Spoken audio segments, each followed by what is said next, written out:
अभी तक आपने होंडा सिटी इंडिया में देखी है, but there is one such car जो हैचबैक है। This is Honda City hatchback और ये आरएस वर्जन में आती है इन द थाईलैंड। बट क्या आपको पता है कि ये एक्चुअली प्रीमियम हैचबैक है इन दिस कंट्री? और ऐसा क्या है इसके अंदर जो आपको एक्चुअली लुक आउट करना चाहिए? काफ़ी अमेजिंग मेस्मराइजिंग लुक्स के साथ में जो डायमेंशंस एंड साथ ही साथ जो ये फीचर्स ऑफर करती हैं, mind blowing. Let's check out in this detailed walk around. Here is the Honda City hatch for you. So सबसे पहले तो इसके फ्रंट लुक्स के बारे में बात करते हैं। देखो डायमेंशन वाइज बहुत लंबी है ये और आपको रियलाइज नहीं होगा। It is 4.1 metres long. So Baleno i20 इन दोनों ही हैचबैक से जो है वो कंपैरेटिवली ये ज़्यादा बड़ी है। And this is the reason why it is not offered in India because of tax. According to the dimensions Indian government जो है वो ऐसी गाड़ियों को अलाउ नहीं कर पाती और होंडा इसको रीफैब्रिकेट या री इंजीनियर नहीं कर सकता। So anyway first come first, सबसे पहले बात करते हैं इन हेडलाइट यूनिट्स के बारे में। These are the exact copy of Honda City. Lights आती हैं कमाल की, lamps, bi functional LED tail light, LED DRLs, bi functional LED DRLs, उसके साथ में इतने सारे सेक्शंस फॉर एलईडीज। नीचे जो है वो आपके पास में फॉग लैम्प प्रोजेक्शन है। एंड यहाँ पर ये वाला जो पार्ट आप देख रहे हो ये है स्कर्टिंग और बहुत अच्छी लग रही है। लोअर लिप जो है वो काफ़ी पसंद आ रहा है मुझे, स्पेशली जहाँ पर उसके ऊपर कार्बन फाइबर की जो है वो फिनिश देख पा रहे हो। आरएस की badging and there you go with so many of hexagonal pattern here. Amazing looking hatchback, बेहतरीन लग रही है ये। फ्रंट से तो बिल्कुल आपको होंडा सिटी की ही याद दिलाएगी, but when you come to the side profile आपको रियलाइज होगा नहीं, काफ़ी सारी चीज़ें जो है वो चेंज हुई है। अगर यहाँ पे बोनेट के बारे में बात करें तो there are 2 character lines and side profile में बहुत सारी कैरेक्टर लाइंस आपको नीचे और ऊपर जो है वो फ्लो होती हुई नजर आएंगी। ये है इसके टायर्स और ये जो टायर है ना भाई ये काफ़ी बेहतरीन है। 185 सेक्शन के टायर्स हैं बट इनको 60 एस्पेक्ट रेशियो के साथ में रेडियल 16 इंचेस के साथ में अलाइन किया गया है। और यहाँ पर अगर आप देखेंगे तो व्हील आर्च काफ़ी नॉर्मल है। साथ ही साथ अगर आप इसके नीचे की लिप देखोगे या रनिंग बोर्ड देखोगे उसके ऊपर भी कोई ऐसा एक्स्ट्रा डिज़ाइन नहीं है। But the best part is you get parking sensors here also. Body colour जो है वो आपके पास में हैंडल बार्स देखने को नज़र आते हैं। And this is how it looks from the diagonal view. ऐसे व्यू से काफ़ी अच्छी लगती है। रियर प्रोफाइल में स्पेशली अगर आप देखें तो आपको और भी एजी कैरेक्टर्स जो है वो देखने को नज़र आने वाले हैं। क्योंकि यहाँ पर बहुत सारे आपको एलिमेंट्स ऑफर किए गए, जैसे कि हाई माउंटेड स्टॉप लैम्प है, इंटीग्रेट की गई है बहुत ही बेहतरीन लुक के साथ में। यहाँ पे डिफॉगर यूनिट है with a wiper set and there you go with City inspired tail lights जो स्प्लिट की गई है एंड उसको जो है वो टेल गेट पे ऑफर कर दिया गया है with this turn indicator and reverse lamp. नीचे भी आपके पास में रिफ्लेक्टर है एंड ये कार्बन फाइबर की जो फिनिश इसके लोअर लिप पे डिफ्यूजर पे आ रही है वो आउटस्टैंड कर रही है इसके रियर बम्पर को। बेहतरीन लग रहा है यहाँ से भी। And what is there inside the car उसके बारे में बात करेंगे, लेकिन पहले let's check out the engine specs. देखो ये आरएस वर्जन है, so this comes with 1 litre turbo engine जो प्रोड्यूस करता है 123 bhp की power, 173 newton metre of torque which is amazing. But अगर आप इसको रेगुलर वर्जन में खरीदते हो यानी कि आरएस वर्जन नहीं खरीदते हो तो आपके पास में 1.5 लीटर का वही नेचुरली एस्पिरेटेड इंजन आएगा जो एक्चुअली आपके पास में होंडा सिटी के अंदर ऑफर कर दिया जाता है। वहाँ पर ये 120 PS प्रोड्यूस करती है तकरीबन 144 न्यूटन मीटर का टॉर्क। और दोनों ही गाड़ियाँ जो है वो या दोनों ही अगर मैं इंजन ऑप्शन के बारे में बात करूँ तो वो आपको CVT ऑप्शन के साथ में या मैनुअल ऑप्शन के साथ में ऑफर होता है। बहुत सारी चीज़ें जो इसके अंदर आती हैं, जैसे कि अगर आप देखेंगे तो यहाँ पर आपके पास में कैमरा बेस एडास है, लेवल 2 एडास है एंड रेडार इसके अंदर जो है वो होंडा सिटी के अंदर नहीं देती। रेगुलर होंडा सिटी में भी नहीं आता, नॉर्मल ही एडास आपको जो है वो ऑफर कर दिया जाता है। But what's there inside, let's check out. There you go, this is the dual tone treatment. यहाँ पर जो है वो आपके पास में टर्न इंडिकेटर है एंड अगर आप अंदर चलेंगे तो ये देखिए ये है ऑल ब्लैक इंटीरियर जो आपको बहुत अच्छा लगने वाला है। यहाँ पे हालांकि फैब्रिक टच है जो रेड कलर के इंसर्ट्स के साथ में आ रहा है जो पूरी प्रोफाइल को चेंज कर देता है भाई। और यहाँ पर हेडरेस्ट जो है वो लेदर टच के साथ में आ रहा है। यहाँ पर जो है आपके पास में नॉर्मल ही adjustable, height adjustable and to and fro motion में आने वाली जो है वो सीट्स ऑफर कर दी गई हैं। इधर अगर आप देखेंगे तो आपके पास में this is the same steering wheel which is also offered in Honda city.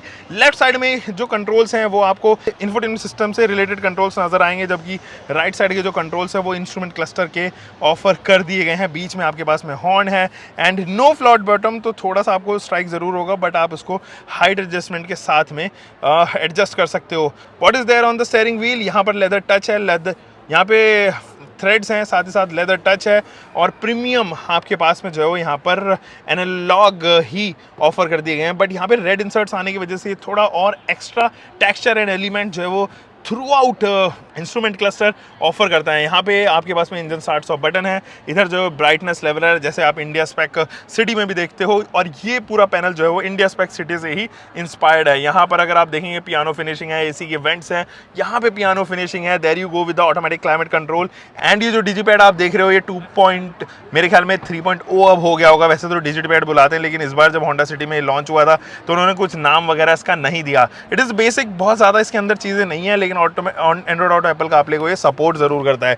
नीचे अगर आप देखेंगे तो USB B टाइप है एंड पावर सॉकेट है, no USB C type, no wireless charging option. यहाँ पर जरूर स्पेस एक्स्ट्रा दे दी गई है। This is the CVT transmission. यहाँ पर 2 कैन होल्डर्स मिलते हैं। अगेन अगर आप इस वाले पार्ट पे देखो तो you get a hand brake जो मैनुअल ही है, और ये है वो आर्म रेस्ट जिसके अंदर कोई भी ऐसा कूल्ड ग्लव बॉक्स, कूल्ड का फंक्शन नहीं आता है। यहाँ पर भी आपके पास में लेदर टेक्सचर है with these threads and there you go with the glove box है। यहाँ पे IRBM जो है मैनुअली एडजस्टमेंट के साथ में है। 2 आपके पास में केबिन लैंप्स एंड ये जो आप यहाँ पे सनवाइजर देख रहे हो it comes with a mirror but without any lamp.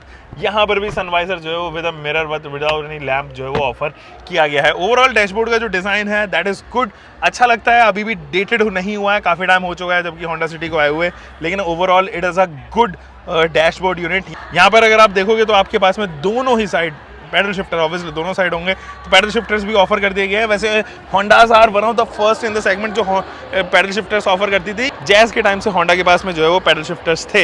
Interiors अगर आप चेक करोगे तो there you go with the interiors. 3 headrest हैं, तीनों एडजस्टेबल हैं। यहाँ पर स्पेस भरपूर है भाई, 4.1 मीटर ये नज़र आती है, क्योंकि ये जो स्पेस है अभी तक मुझे हैचबैक के मामले में बलिनो से ज़्यादा स्पेस किसी गाड़ी में नज़र नहीं आया था। But this is how Honda has manage. Knee room, unlimited knee room, अच्छा खासा लेग रूम, तो उस मामले में कोई परेशानी आपको यहाँ पर नहीं होगी। But unfortunately there is no AC vents. भाई क्यों ऐसा किया होंडा ने यहाँ पे, कुछ भी मुझे समझ में नहीं आ रहा। No AC vents. यहाँ पर भी आपके पास में 2 आपके पास में जो है वो पावर सॉकेट्स हैं, छोटा सा जो है फ्लोर हम्प है, but these seats looks amazing. और ये जो सीट्स है टेक्सचर है, इसके साथ में आर्मरेस्ट भी आपको दे दिया गया है। बट ये फ्री फॉलिंग आर्मरेस्ट की शिकायत जो है वो यहाँ पर भी होंडा की गाड़ियों के साथ में परसिस्ट करती हुई नजर आ रही है। ग्रैब हैंडल है, there is no coat hook as such. इधर भी जो है वो ग्रैब हैंडल है, no coat hook. Overall space काफ़ी अच्छे से जो है वो यहाँ पर होंडा ने निकाला है, एंड दैट इज समथिंग जिसको मैं अप्रिशिएट ज़रूर करूँगा। होंडा की हर गाड़ी में जो है वो अप्रिसिएशन बनता है भाई स्पेस के मामले में। WRV, आपने जब WRV देखी उसमें स्पेस कमाल का था। वो नेक्सॉन वगैरह वो फेल कर दी थी, बट उसको एंड होना था क्योंकि everything has an expiry date, और वो जो है वो डेटेड हो चुकी थी। एक फेसलिफ्ट ज़रूर आया था, but there you go with the boot space of the car. यहाँ पर जो है वो 285 लीटर के आसपास का ही बूट स्पेस है, बहुत ज़्यादा नहीं है, क्योंकि सेकंड रो में जो स्पेस है वो यहाँ पर काफ़ी अच्छा निकल गया था। जबकि बलिनो i20 जैसी गाड़ियाँ जो है 300+ का बूट स्पेस ऑफर करती हैं आपको। There you go with the boot lamp. 2 hook है इधर, एक इस साइड, और इसके जस्ट नीचे आपको मिलेगा एक स्पेयर व्हील या फिर टूल किट के लिए स्पेस। इसको करते हैं बंद। कोई इलेक्ट्रिक वगैरह का फंक्शन है सच इसमें नहीं मिलेगा, but overall it looks classy from the rear as well as from the side. But इसका जो फ्रंट है वो मुझे काफ़ी पसंद आया, क्योंकि ये बहुत रिजेंबल करता है होंडा सिटी के साथ में। ये आपने फ्रंट लुक देखा, प्लस आप वो वाला फ्रंट लुक देखो, दैट इज़ होंडा सिटी। दोनों एक दूसरे के जो है वो मैचेबल लगते हैं, क्योंकि ट्विंस हैं, और ये हैच वर्जन है, that is the sedan version. हम मिलेंगे दोस्तों एक और नई वीडियो के साथ में। उम्मीद है आपको ये वीडियो पसंद आई होगी। बाकी तो इसमें एडास मुझे पसंद आया, इंजन ऑप्शन जो है वो टिपिकली मेरे को काफ़ी पसंद आ रहा है, क्योंकि 173 newton metre of torque, that is amazing. Super job done by Honda here. मुझे लगता है ये गाड़ी को इंडिया में आना चाहिए। आपको क्या लगता है नीचे कमेंट सेक्शन में ज़रूर बताना। बाकी लाइक शेयर सब्सक्राइब जो करना है कीजिए जल्दी से फटाफट। Take care guys.